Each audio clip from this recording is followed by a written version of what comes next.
kali sabo pantun dan merupakan pantunnya diadakan kalage pantun wajib untuk dakwah kalinya ya. Sabo pantun dengan judul Rata Thagawa Lalawa dengan Sip.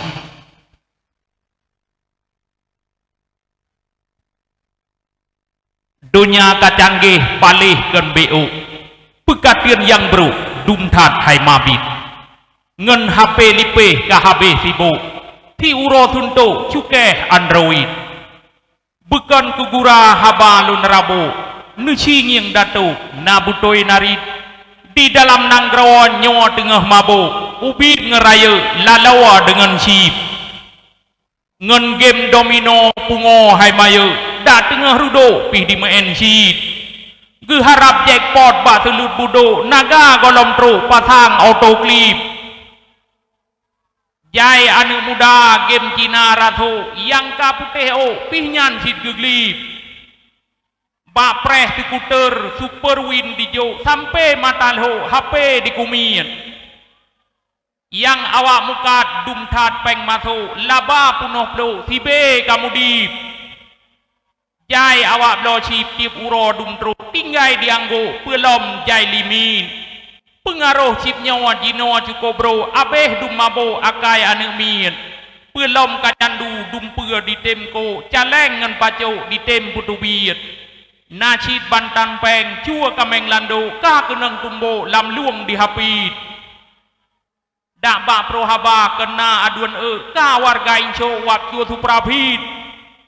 ladong wap Sip nyan utang troh kudo karoh ditawo nyan peng kredit harita rile tanle mubeo na yang hai maye payah pulotip maka buingan be berat tharu kajut geruto be sampai klopri tegalom palawa rugo mutumpo piuh rakan be le ni blo Sip leuh nyan ulama pika gegeto fatwa kagejo le gure elit nundinga aduan kun urang raya pike bulolo pateh bubit-bit